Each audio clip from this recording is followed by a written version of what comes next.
Buongiorno Mondo, and welcome back to 15 with Fosca, the podcast.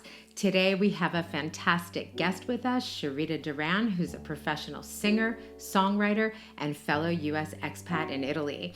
In this first part of our chat, we talk all about Sherrita's vocation, her path as an artist, and her journey to Italy.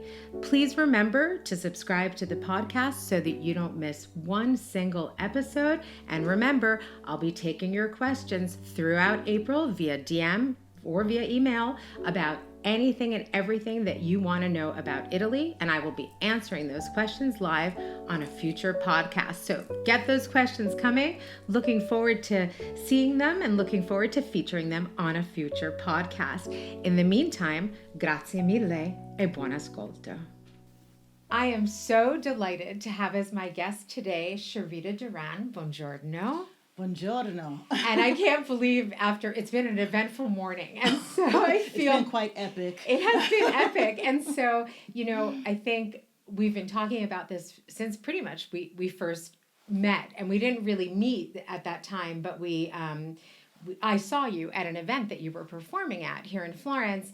And I said, I have to meet this woman because she's so talented and so fascinating.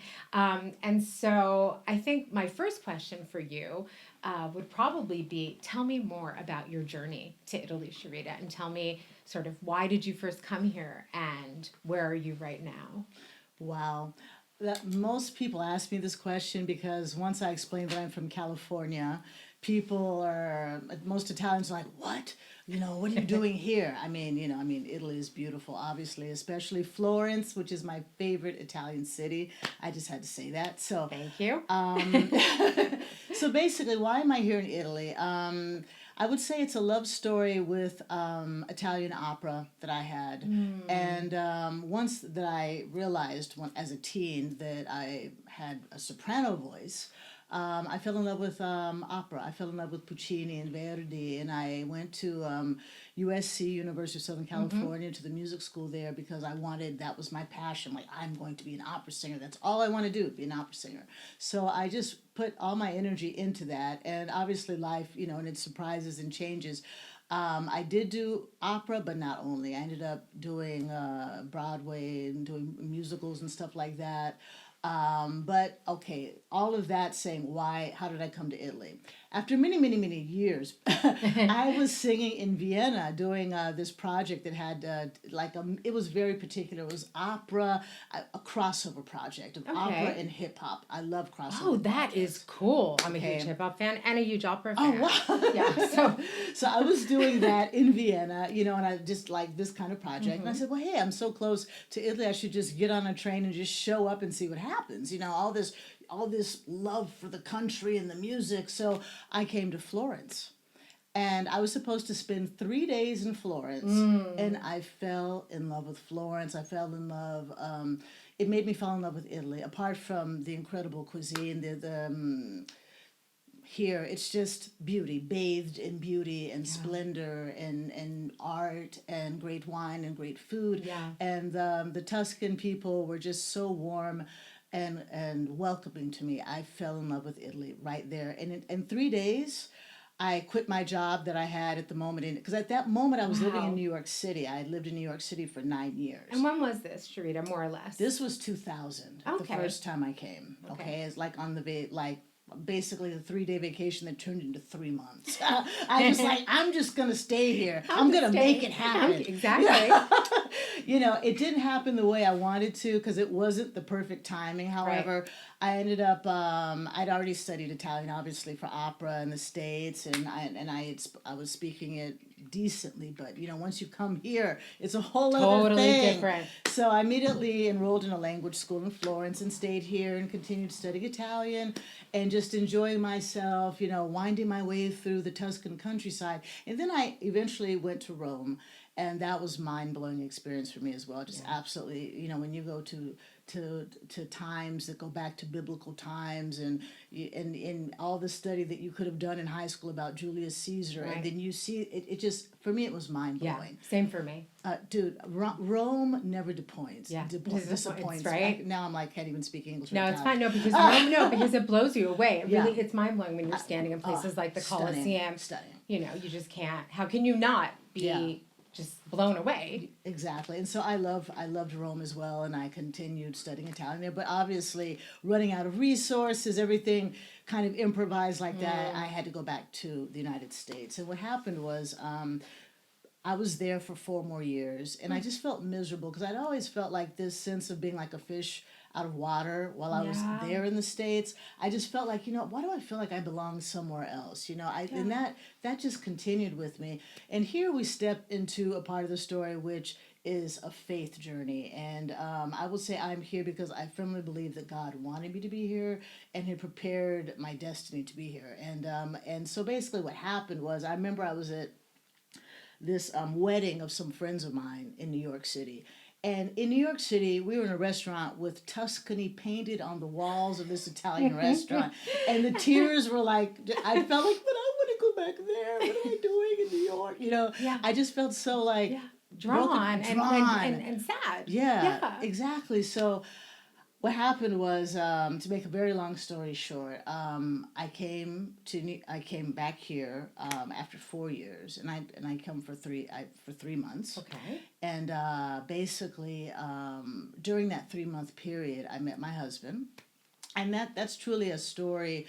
When I came, my friends now looking back say, man, I remember you down in the lobby. You were giving stuff away. You were like, I know God wants me in Italy. You just left everything. You were giving away your books. I just knew that I knew that I knew that I knew that I had to come in that time period. Yeah. And so what happened was, not knowing very many people, I also took some advice from one of the pastors at my church, because at the time I was going to the Christian City Church, CCC in New York City. Okay. And I found that there was a CCC church which no longer exists, unfortunately, in Pavia, but at the time there was. Oh, okay. I says, well, let me send them an email, So, you're traveling by yourself as a woman. I thought, what, I don't want to meet crazy people. That was a good idea. Let me just reach out, So I sent an email. And they never responded. So in the meanwhile, I was, traveling around and teaching in different situations and singing in different churches. And the week before Christmas, I get a call from the sister church. And it was my husband, my now husband, who had called me on behalf of the pastor of the church, saying, "Oh, please forgive us for being so late in calling you. Our pastor was just getting married, so we were so focused on that. But we extend our invitation to come visit us." And from that moment, something had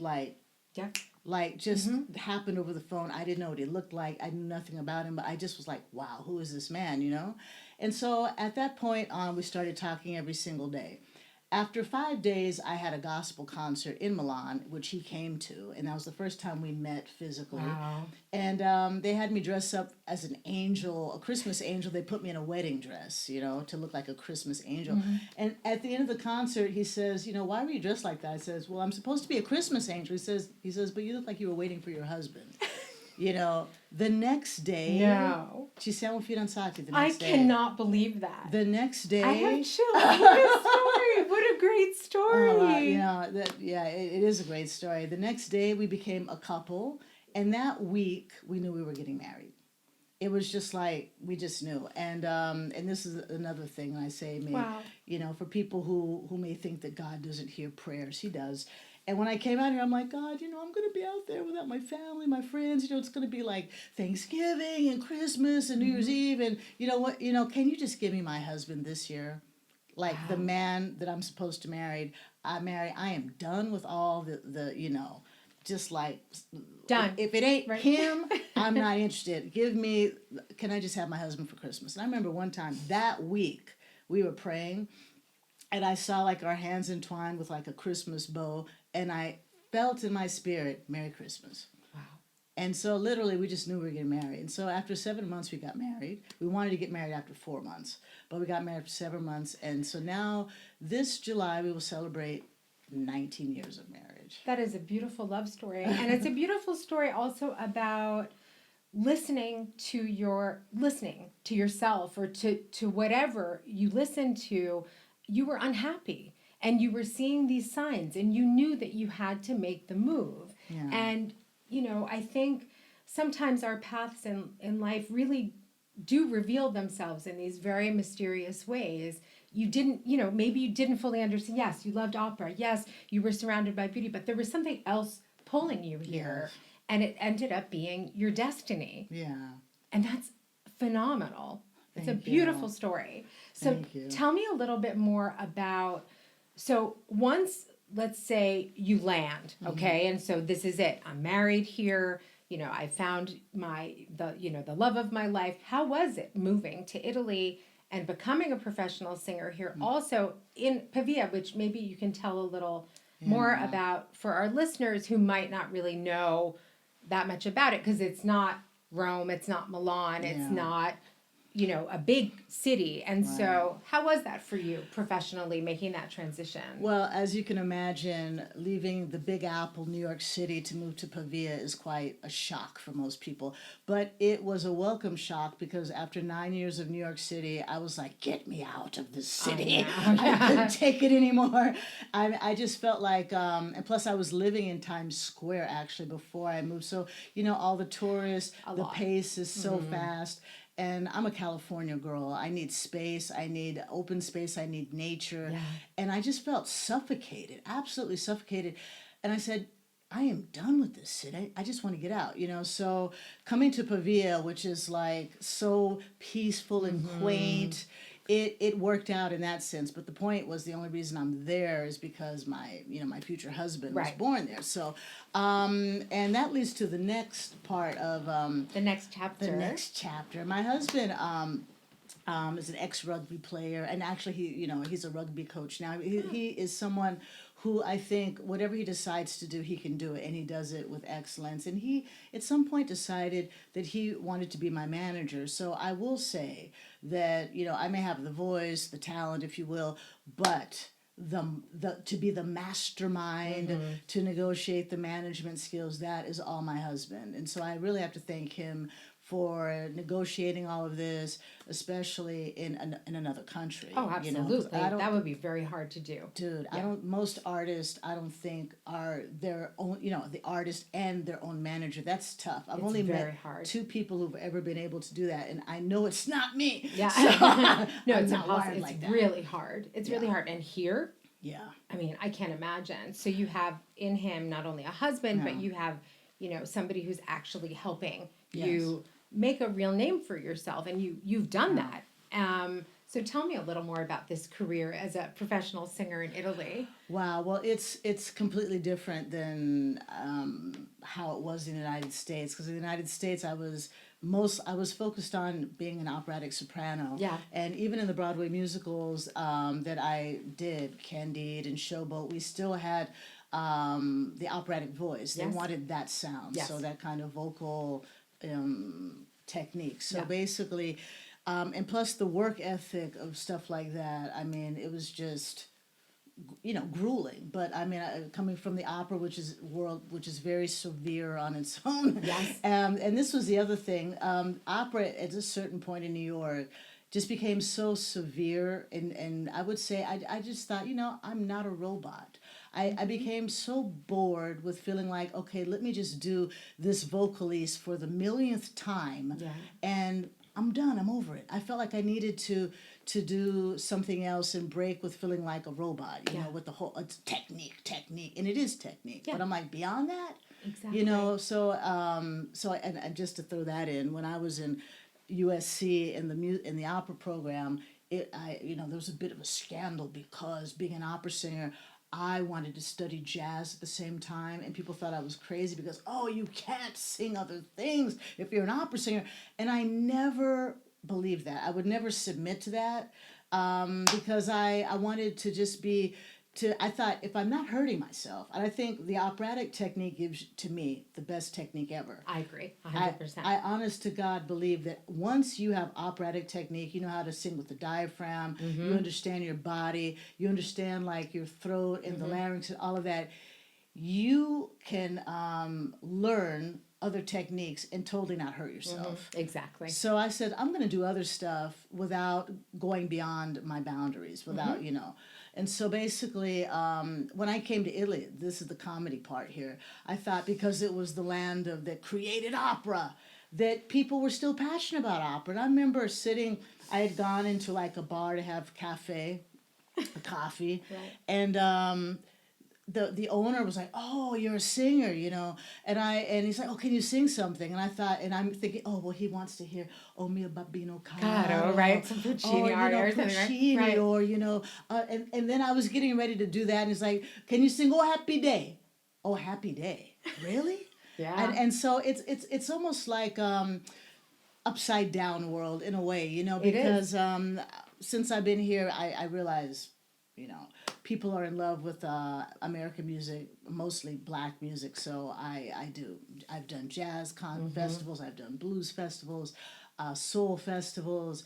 In December, which for some reason Italy connects gospel music with only Christmas time, which is wrong because in the United States, gospel is we do all it year all the round. time. Every Sunday. It's every Sunday. It's like it's all year Right. all year round. I grew up singing gospel. The first time I ever sang was in church. With my knees shaking. Oh, yeah. Singing on stage. About the Lord, and so here, even with that.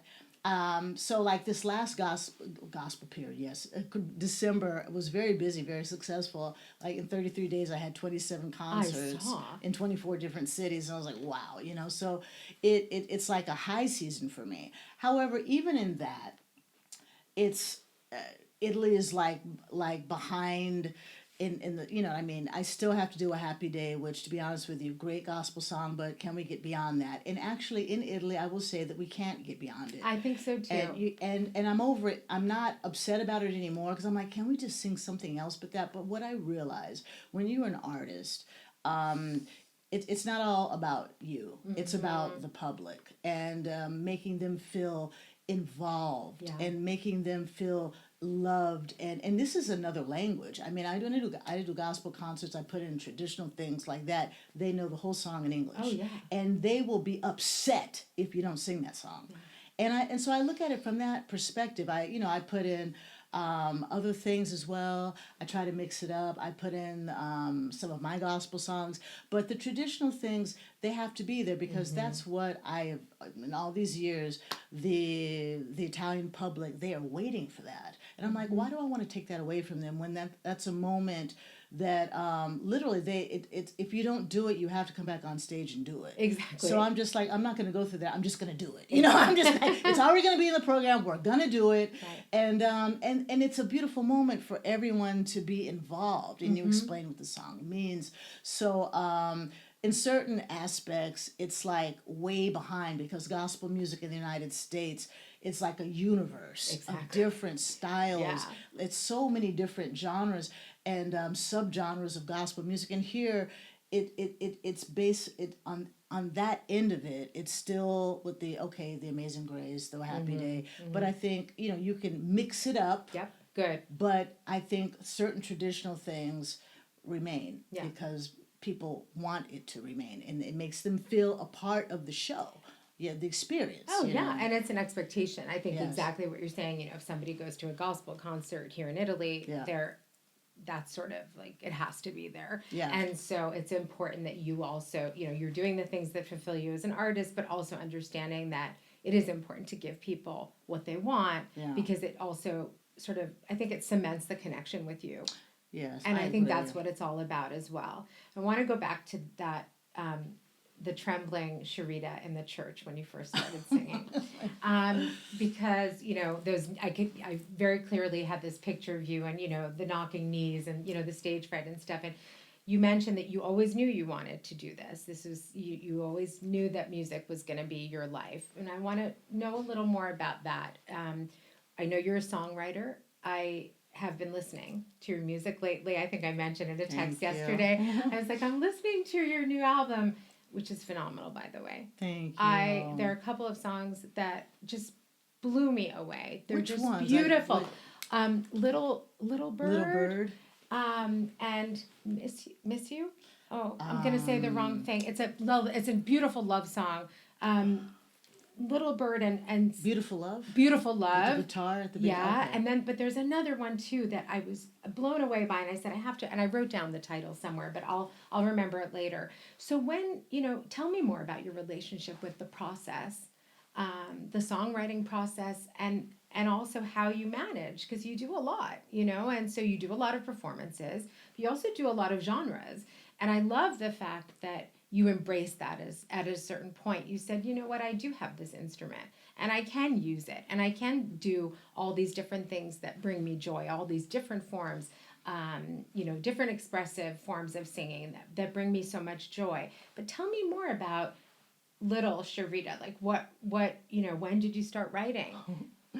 Wow. Well, little Sherrita, that image of me with Yeah. my knees knocking and shaking in church, singing with another girl. I don't even remember her name. But I really had to overcome, I would say, anxiety about singing in front of people, and especially and not really understanding my voice for quite some time. When I was small, I mean, I sang in church, but then I'll tell you the key moment. This was an epiphany moment for me Yeah. at 5 years of age. And because I used to remember I don't know, the PBS channel, where they always showed all these shows with the famous opera singers, Yes. and the musicals. I would be glued to the TV as a kid watching that, because I would be listening to the greatest opera singers and all these great theatrical productions. And in my mind, and inside of my soul, I said to myself, how I would love to have a soprano voice, because I want a voice that I know it's impossible a human voice could capture the glory of God, but because opera is exaggerated, Yeah. with the high notes Yeah, and yeah. like the volume. I thought that in my mind was like a way to be able to depict the glory of God, And so in my mind, I thought I want to sing opera for that reason. Yeah. But I thought, well, I can't sing opera because I have no high notes. But at 5 years of age, you don't know, you have to study and train and do Right. all that. So, so then I just left that on the back burner. Fortunately, in my city, there was, and there still is, it was called Roosevelt Performing Arts Magnet, RPAM. And Okay. it was a performing arts high school. And I did an audition for that when I was 16 and got in. And I remember I sang the song from Fame, not that one, the other one that Coco sings, Out Here on My Own. And I sang that love that song. song. I love that song. It was my audition song. I got in with that because I didn't know I had high notes at that point. I just had like a lower kind of like pop sounding gospel kind of voice. But I was never a belter. I didn't like Whitney Houston and Patti LaBelle. I don't know where those voices come from. I don't know where that comes from. That's a whole other sound. Yeah, I And agree. like my voice is everyone has their gift, so I had the very first voice lesson. Once I get accepted into this program, the very first voice lesson I had with this operatic tenor, he takes me up, and I discovered I had notes like Queen of the Night notes. Wow. And so actually that was later on an audition aria for me when I was in university as a soprano. I like color because I had like crazy high notes. I could roll out of bed and just have like high F's and G's and E's above high C without thinking. That was the easy part of my voice. But I didn't know that until I had the teacher who right. understood my voice. Yeah, your instrument, and that's key. People do. I don't know how much people it's very rigorous training. I mean, if your voice is your instrument, Yes. and opera singers don't just come out like that. It takes years of very hard training. So basically, the first time I heard those notes come out of my body, I was like, what is that? Who is this? How is that? And not knowing how to control them. They weren't pretty, of course, but I had them. I thought, okay, now I got to work on making all of it connect, the lower part of my voice to the higher part of the voice. So that school gave me incredible preparation for the operatic world and the musical world, because I was doing dance classes. I had to, you have to do acting, you have to act, you have to dance, you have to sing, and put it all together to do the world of musicals. So I felt like that really opened up a world for me. Absolutely. And then after that, while I was in college, I was like, I think I was 18 or 19 at the time. I ended up at Los Angeles Opera, but doing an opera there, but and then after that, I ended up getting picked up for Showboat, and later on going to Broadway and stuff like that. Fine. But you know, I'm actually so here we go, connected to. I'm sorry, I'm losing It's myself. fine. You have to bring me back. I know. Bring me back. I'm bringing you back. Okay, so the writing the song. Yeah. The process. This is interesting. As a kid, I was always the very introverted, poetic kind of kid. Yeah. I mean, I was always up till 2 a.m. reading books, writing poetry, and writing lyrics. But I didn't know how to play music, you know. Okay. And I think the only regret I have is that if I could go back and change time, which none of us can, Unfortunately. I would have become a great pianist because I didn't know I was going to become a composer. Hello, you know, that helps being able to know how to play the piano great, but that I was so focused on the voice, the voice, and with opera, it was all about the technique and that and learning the roles, and that was before I could speak Italian good. So I was I was such a stickler. I would like translate. I'm like translating La Traviata on my own, you know, because I wanted to be that, you know, there is this sort of this demand for excellence in that world. Yeah. That is very, you know, very stressful. And I think if you don't have a good sense of where you fall in there, you know, your identity, it can be complicated. There's something in me that was so strong, and this was the motto: don't be the dumb singer. Like, you know, I'm singing, if you're going to sing in a foreign language, you need to know what you're singing about. That's right. Who is the character? And I said to myself, if I go to Italy and sing this, I want to sing it as if I was Italian. I don't want to be the dumb singer that I just show up because I have a beautiful voice and I have technique, but I'm not connected to the character. Right. Then anybody could do that. And so I was just focused on that. So that's one of the reasons why I didn't, that piano lessons, which I really regret, that, you know, I didn't focus on that. However, the interesting thing about life is I didn't really start writing music until I came to Italy. Thank you once again for tuning in to this week's episode of 15 with Fosca and for continuing to do so. Grazie mille e alla prossima volta.